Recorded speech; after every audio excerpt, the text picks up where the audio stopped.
Welcome to the Clarina Show Daily World Brief, available at clarinaratio.com. Today is June 13th, 2026. I want to start today with a promise. I will come home safely and we'll celebrate our anniversary properly. That was marine engineer Patnala Suresh, right? Speaking to his wife. It was, yeah. He was speaking to his wife, Patnala Bhargavi. Yeah. But shortly after that phone call, a U.S. strike hit his vessel. That was the oil tanker MT Settebello in the Gulf of Oman. The strike killed Suresh and two other Indian sailors. He leaves behind two sons and two nieces he was actually helping to raise. So today we're looking at how a military blockade halfway across the world is claiming civilian lives and what that means for global security. Right, because the center of gravity for this entire conflict really is the Gulf of Oman. We are now, well, over 3 months into the U.S.-Iran war, and the United States is enforcing this incredibly strict maritime blockade on Iranian shipping. With the stated military objective being to degrade Tehran's capabilities, particularly their control over the Strait of Hormuz, which, we have to remember historically processes 20% of all global oil and liquefied natural gas exports. Exactly. When you choke off a choke point like that, the effects just ripple through global energy markets instantly. I mean, in the case of the MT Settebello, the U.S. military claims the vessel basically ignored repeated warnings and was carrying sanctioned Iranian oil. But the ship's managers are vehemently disputing that, insisting they were operating entirely legally. And the diplomatic machinery trying to resolve this blockade is, well, it's gridlocked. They're trying to work out a memorandum of understanding between Washington and Tehran, but they're stuck on three massive points. First, Iran holds roughly 400 kilograms of uranium enriched to 60%. Which they view as their primary bargaining chip. Meanwhile, the U.S. is demanding a multi-year moratorium on any further enrichment before they'll even budge. Right. And the second sticking point is the status of up to $100 billion in Iranian assets currently frozen abroad. Tehran wants the immediate release of $6 to $12 billion just to start talking.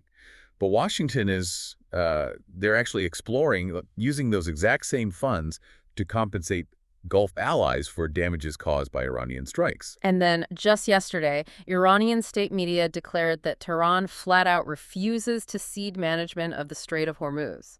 They're demanding a complete return to pre-war conditions. So the financial mechanisms for what a post-war reality might even look like are drawing intense international scrutiny right now. Especially considering President Donald Trump recently outlined a scenario where the U.S. would essentially fund the rebuilding of Iran's infrastructure. He openly agreed with an interviewer who likened the idea to a Marshall Plan, but he added this critical caveat regarding the financing. He said, and I quote, "We'll get half their oil." Which completely changes the dynamic. The mechanics of that would likely mirror the development fund for Iraq. Back in 2003, a significant share of Iraq's oil export revenues was routed directly through the Federal Reserve Bank of New York. But hold on, if we look at that historical precedent, a Marshall Plan implies benevolent rebuilding. Yeah. If you add the condition that a foreign power takes half the nation's oil revenue, how is Tehran possibly going to accept that? That looks exactly like the setup following the 2003 U.S. invasion. Well, structurally, it meant a foreign power held the purse strings of a sovereign nation's primary resource. The stated idea in 2003 was to safeguard reconstruction funds from corruption. But the Iranian government views any foreign control or, forced routing of its oil wealth as an absolute violation of national sovereignty. They have categorically rejected any proposal resembling that 2003 Iraq model. And the ripple effects of this conflict aren't just contained to the Middle East. This strict blockade requires a massive deployment of military hardware, which is having profound consequences for Ukraine. It really is. The U.S.-Israeli campaign against Iran has severely exacerbated a global shortage of missile interceptors, specifically the Patriot systems. These are incredibly complex to manufacture, and the supply chain was already strained, Leaving Ukraine highly vulnerable at the exact moment Russian forces are escalating their long-range air war against civilian infrastructure. You can see the reality of that vulnerability right on the ground in Kyiv. In the Shevchenkivsky neighborhood, specifically Lukyanivska Square, the white letters of a McDonald's sign are physically melted from a fire that engulfed a nearby shopping center during a massive strike on May 24th. And the metro station next door, which doubles as a bomb shelter, had a section of its ceiling completely collapse. It just filled the passenger platforms with dust. We actually have an account from a 23-year-old resident, Anastasia Primak, who describes her neighborhood as looking like Chernobyl. She sleeps curled up like an embryo, terrified of losing a limb to the constant bombardment simply because the air defenses aren't there to intercept the strikes. And that urban devastation in the capital is mirrored by this sort of slow-motion humanitarian disaster further south. The city of Oleshki is effectively trapped. Following the destruction of the Kakhovka Dam in 2023, the city was flooded, then bombed. And then it became entirely isolated when retreating Russian forces blew up the Antonevka road bridge over the Dnipro River. The city and all the access roads are heavily mined. Exactly. For the 2,000 residents remaining there, who are mostly pensioners and individuals with limited mobility, there has effectively been a famine since March. Electricity is cut, the hospitals are running on empty generators. It's a dire situation. What makes evacuation nearly impossible, though, isn't just the physical destruction. It is the systemic weaponization of bureaucracy by the occupying forces. To escape Oleshki safely toward Ukrainian-controlled territory, civilians must navigate extensive checkpoints. But Russian authorities have made it virtually impossible to pass through with only Ukrainian documents. So they're forcing desperate locals to obtain Russian passports just to flee? Yes, exactly. Locals, whose belongings and identification were burned in artillery attacks, are forced to get these Russian passports. And the process perversely requires them to find 3 neighbors to verify their identity in a depopulated, heavily mined war zone. So they are weaponizing citizenship to trap civilians. It's incredibly bleak. And this aggressive projection of U.S. military power we started with in the Gulf is taking a very different shape in South America. The Trump administration recently designated the Venezuelan gang Tren de Aragua as a foreign terrorist organization. Right, and following that designation, President Trump announced on social media that the U.S. Southern Command delivered a swift and lethal kinetic strike that killed the gang's longtime leader, Nino Guerrero. The scale of Guerrero's criminal enterprise was really staggering. He originally expanded his operations from a Venezuelan prison complex, which he had essentially turned into a luxury resort. Right, it had a zoo, a nightclub, a swimming pool. It was less of a prison and more of a corporate headquarters for a transnational organization operating in 8 different countries. And the geopolitical context here is incredibly fast-moving. Back in January 2026, American forces conducted that dramatic overnight raid where they seized then-President Nicolas Maduro from his compound to face criminal charges in New York, specifically accusing him of collaborating with Guerrero. And since that raid, the U.S. has rapidly tightened ties with Maduro's successor, Delcy Rodriguez. Washington actually lifted economic sanctions specifically to facilitate the extraction of Venezuela's massive oil reserves. But the civic and legal stakes of this military campaign are bleeding into international waters. Under the current administration, U.S. forces have launched dozens of strikes on boats they claim are part of a drug-ferrying operation linked to Tren de Aragua. U.S. media reports indicate that more than 200 people have been killed in these maritime strikes since September. Which sets a deeply contested legal precedent. The military hasn't publicly provided evidence that the attacked boats were actually carrying drugs. The Trump administration formally classified the U.S. as being in an armed conflict with drug cartels, legally treating civilian smugglers as combatants. So you're talking about a global superpower unilaterally redefining international law. By labeling cartels as an armed conflict, they are bypassing standard law enforcement due process and applying lethal military force against non-state actors outside of any traditional war zone. It's a massive shift in how military force is applied. And speaking of shifting battlefields, the realm of national security is no longer confined to physical airstrikes or blockades. It is increasingly defined by strategic technology. We are going to look at how this tech war is playing out in the public markets in just a second. But first, a quick reminder that for more daily briefings, brain candy explainers, and classic audiobooks, you can visit clarinarratio.com. So looking at this technology battlefield, artificial intelligence firm Anthropic abruptly disabled its newly released Claude Fable 5 and Mythos 5 models for all foreign nationals following a direct U.S. government order. Right, and the friction between the AI company and the government centers entirely on cybersecurity. The U.S. government asserts that these frontier models can be bypassed or jailbroken to identify critical software vulnerabilities in national infrastructure. And tests conducted by the UK government's AI Security Institute actually found that the Anthropic model could exploit defenses and system vulnerabilities 73% of the time. Anthropic counters that, though. They argue these are minor, publicly known vulnerabilities that don't justify recalling a commercial model. But this export control directive follows a major rupture earlier this year, when the Pentagon designated Anthropic a supply chain risk. Which is a severe label usually reserved for foreign adversaries. The Pentagon applied it after Anthropic explicitly refused to allow its technology to be used for domestic surveillance or fully autonomous weapons systems. But for a listener who might not be a software engineer, can you explain the mechanics of a jailbreak? Why is a 73% exploit rate so alarming to the government? Well, a jailbreak in this context isn't about hacking the code of the AI itself. It is essentially social engineering the algorithm. You feed the AI a highly specific prompt that tricks it into ignoring its own safety guardrails. Imagine a security guard instructed never to give out the vault combination. A jailbreak is like a visitor convincing the guard they are the bank manager running a fire drill, prompting the guard to just hand over the code. Ah, I see. So if an AI model can be tricked into finding or writing malicious code 73% of the time, hostile actors can automate cyber attacks at a speed human defenders simply cannot match. Given that risk, deep skepticism regarding autonomous systems is absolutely warranted. It is. But you also have to look at how the European Commission responded to this sudden restriction. They stated it underlines Europe's urgent need for technological sovereignty. Which forces a critical question. Is the U.S. government issuing this block purely to ensure global safety against cyber attacks?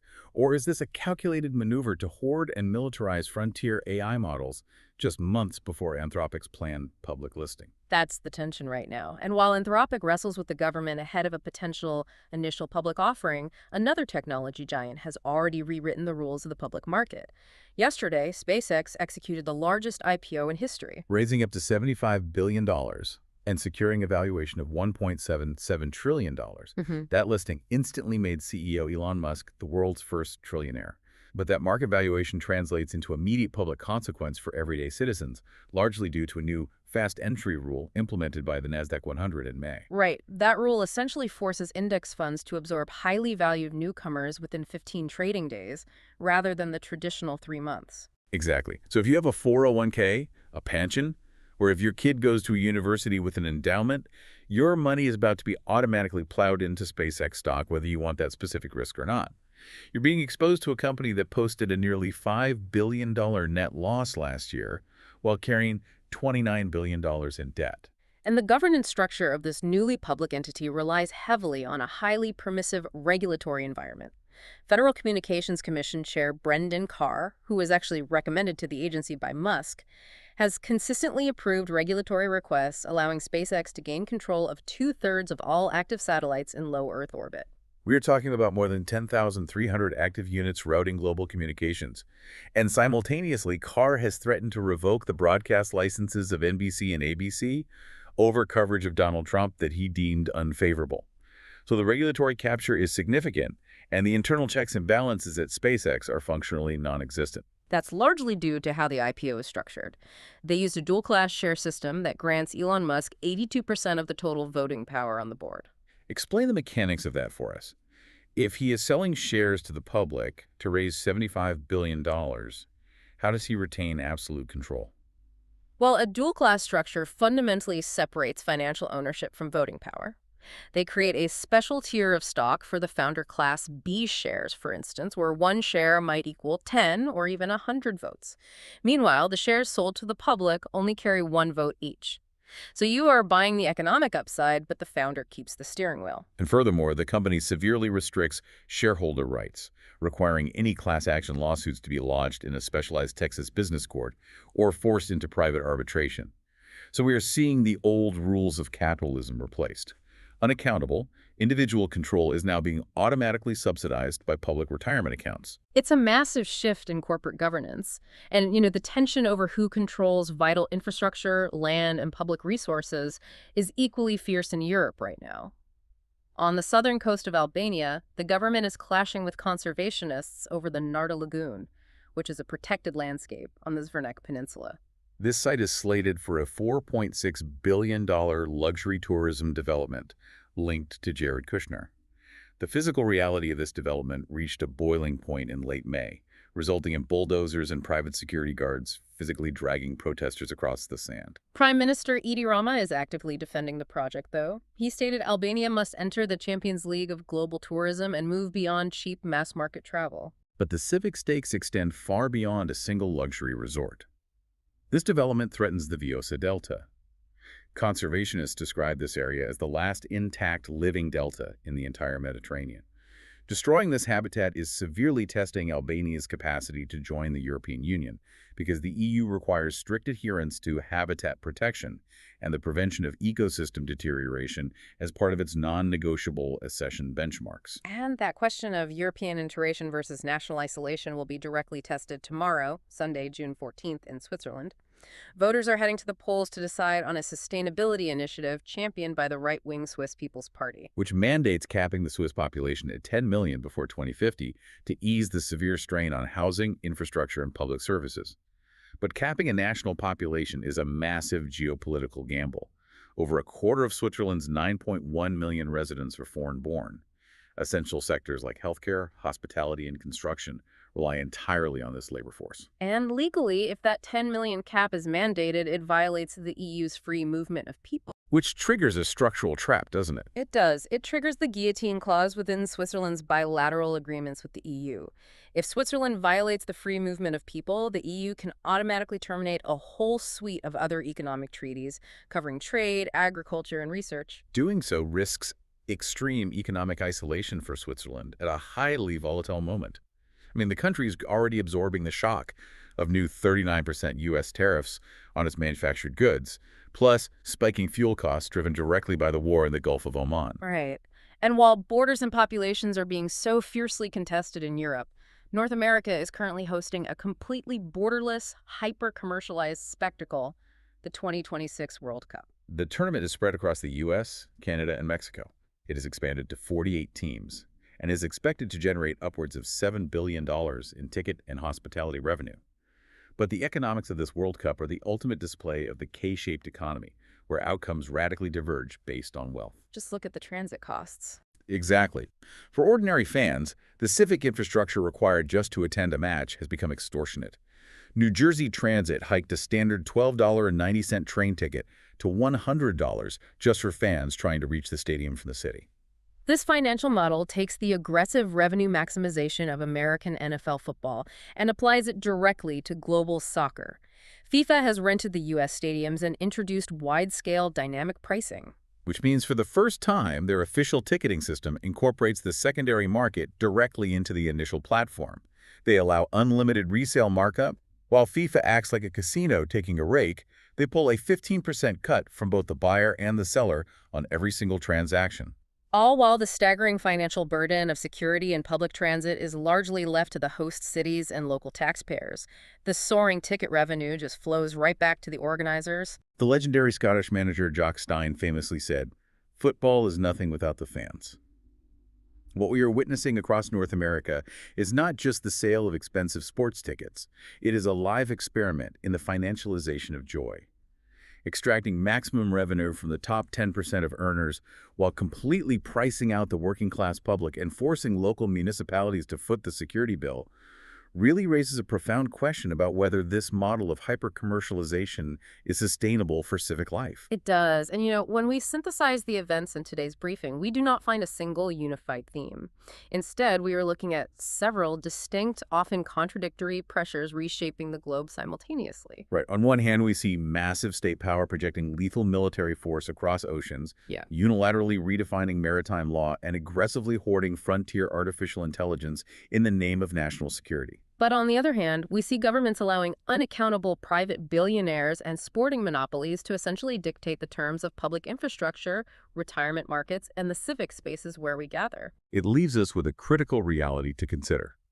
When the essential infrastructure of our era, from the tens of thousands of satellites routing our internet, to the AI algorithms identifying our vulnerabilities, to the public stadiums built in our cities, is increasingly controlled by a handful of individuals holding absolute, unassailable voting power. Who is actually governing the future? Thank you for listening to today's briefing. For more daily world briefs, brain candy explainers, and classic audiobooks, please visit clarinhoratio.com.